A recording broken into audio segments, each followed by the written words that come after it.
This is Creating Your Encore Career and Becoming a Silver Entrepreneur with your host, Lynn Freest. Lynn will share ideas and expert advice from people that are walking in your shoes and living their encore careers, where they want and at the pace they want. You'll start a company of one with confidence and knowledge to live a fulfilled life of freedom and ease. Lynn is a coach and leadership consultant whose mission is to show senior leaders and experts how to start something refreshing and new after a full career in the corporate environment. Hello, and welcome to this episode of the podcast, Creating Your Encore Career. As you probably have noticed, this is different than leading the factory forward, but we're now talking about creating your encore career. And this is episode number 102, and it's around ideas on future-proofing your career.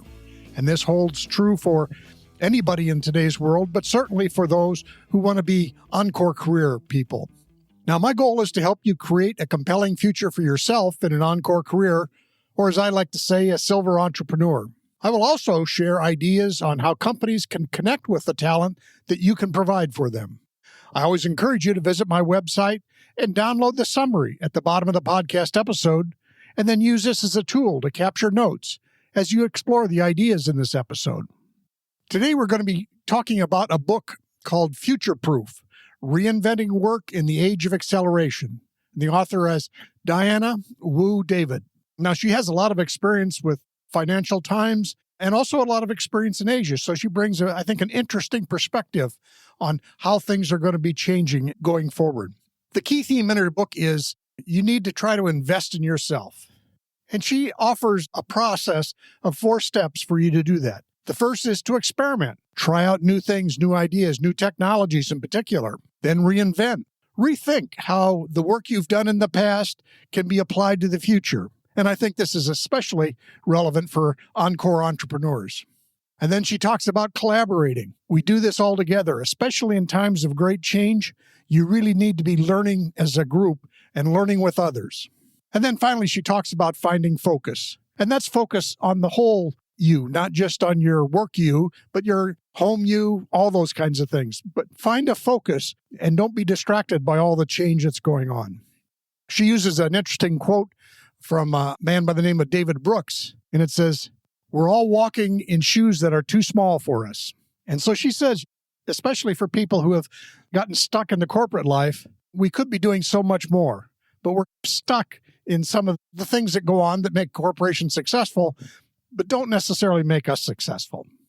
And following, we're going to talk about a worksheet she passes out on her website. And as you go to her website, and we'll have a link to that, you can also download this worksite.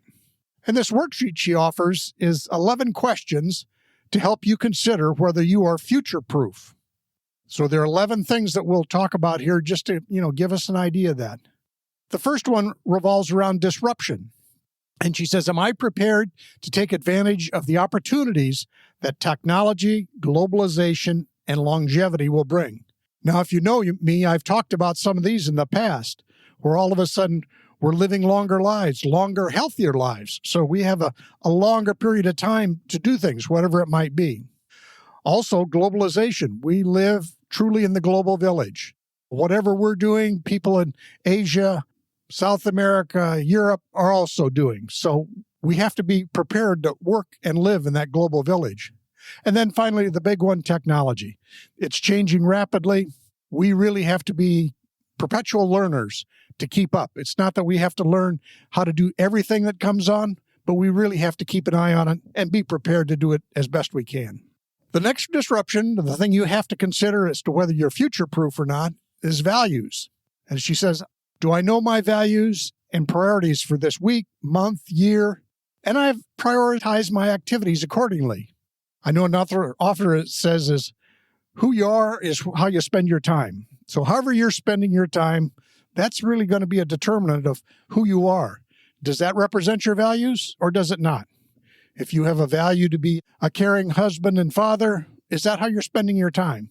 If you have a value to help others develop, is that how you're spending your time? So again, this whole idea of how we spend our time and how does that reflect the values that we hold. The next one is resilience. And here it talks about what you do when the world changes. And it says, do I have a list of 3 to 5 activities that I go to when I'm feeling down, exhausted, anxious?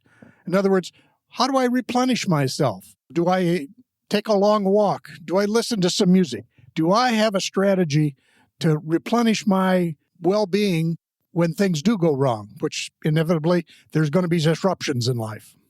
The next one, number 4, is connection. And there again, she talks about, do I have 2 to 3 people that I could call to celebrate a big win?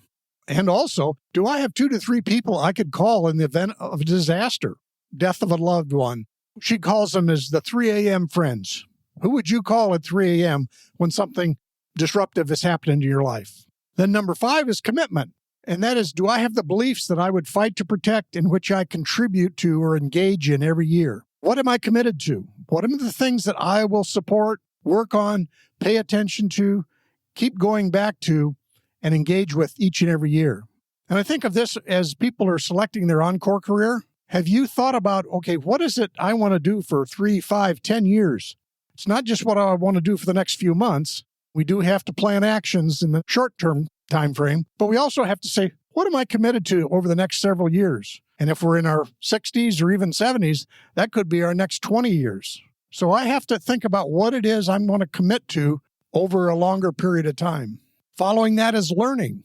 Can I commit to learning something new every year and making small experiments to see whether I like it or I'm good at it? I remember a friend of my mother's who was in her 90s. She said every year she had a project, and in the year when she passed away, that was the year she was learning Italian. So it's that whole idea, whether you choose to have an encore career or do something else in life, I think it's important for you to be engaged in doing something. And it's probably not just binge watching Netflix or things like that. You need to be committed to something that's bettering yourself and or others. Number 7 is collaborate. Do I know how to find people for projects through my network and how to form a group to do great things? I think this is especially important in the encore career because, again, if you wish to be a solopreneur, basically, though a company of one, you need to find people that you can talk with and share with and whose skills that can complement yours to get things done. So you may need to, how do I reach out and find somebody to do social media because I'm not that skilled at it? Or how do I find somebody to publish my podcast? So those are the things that you need to find out and collaborate with people. While you may be, again, in a sense, one sense, moving ahead on your own, you're never moving ahead on your own. You're moving forward in a group of people. Then number 8 is reinvent. If I lost my job or my industry today, I have a few ideas of ways that I could reinvent myself and have taken steps towards making connections, building skills, and trying things out there. So again, you may be in a job, it may be a very useful job, a job you've done for 20 or 30 years, but have you spent the time to think about what happens if my business is gone? Businesses do fail more quickly than they ever used to. More importantly, they just get irrelevant. The new technology makes you have to change. So I think it's imperative that each of us, even if we're in a successful career right now and we don't want to change, we always need to be thinking about, okay, what is it that I could do differently than I'm doing today? The next thing is focus. And that's the idea of, do I have a sense of what makes me tick and how I focus best? Again, we have different skills, different strengths.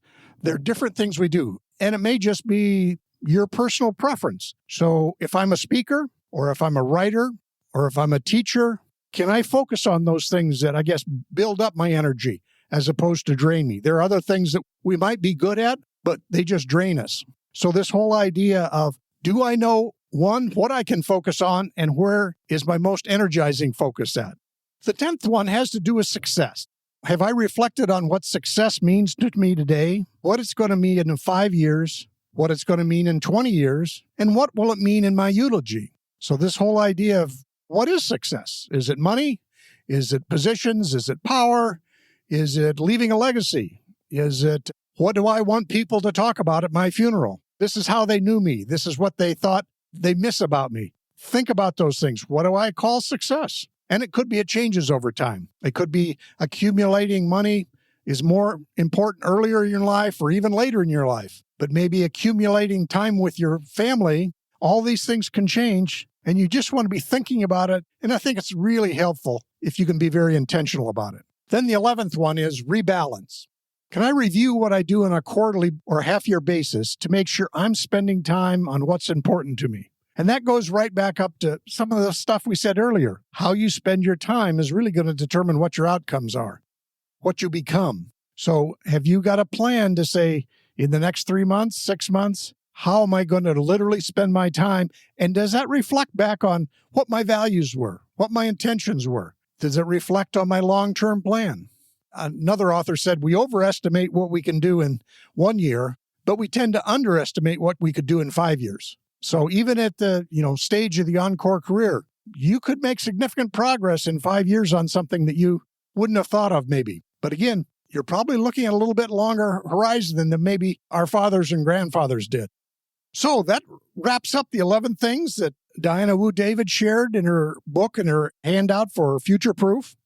I think it's a very useful book to consider. And I think these questions are something you could go think through yourself, sketch out some answers, put it aside, go back and look at it a month later, a week later, quarter later.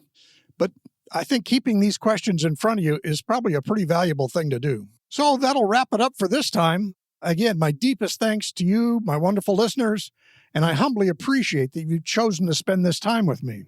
I look forward to sharing more ideas around creating an encore career, around leadership, emotional intelligence, and even manufacturing. Now, here's a quick review of what we covered in this episode. First, I talked about this book, Future Proof, Reinventing Work in the Age of Acceleration by Diana Wu David, and what she mentions in the book. Invest in yourself. Be prepared. Get ready for the future. Don't just let it happen to you. Create it. So she suggests you to experiment. Look for small wins or failures, but make small bets on the future, knowing you have to reinvent yourself. Whatever the work is you do today, it will change in some fashion tomorrow, and maybe dramatically. Collaborate. As we go into the future, we need to go together. It's going to be probably very difficult to do it all on our own. And then find focus. What is the things that we need to be paying attention to? Keep in front of us. Pull our attention back to when we've drifted away in the hubbub and the disruption and things that throw us off course. And again, I go back to that quote from David Brooks. We're walking in shoes that are too small for us. And I think that is probably true for people who are now interested in moving from a corporate career into an encore career. Our shoes are too small. We're looking to move on to something else. And again, I won't go through them all, but there were the 11 questions to help consider whether you're future-proof and what are the things you need to be thinking about moving forward. As always, I encourage you to visit my website, download the summary at the bottom of the podcast episode as you start exploring the ideas. You can also listen to these episodes on iTunes, Spotify, Amazon, Player.fm, Radio.com, as well as on my website. So feel free. You may have found it in one of these spots, but it is available on the others if that is your preferred listening device. And please consider leaving a review in iTunes or on my website or in any of these platforms. And feel free also to ask me questions that you might have, things that I might be sharing with you in future episodes.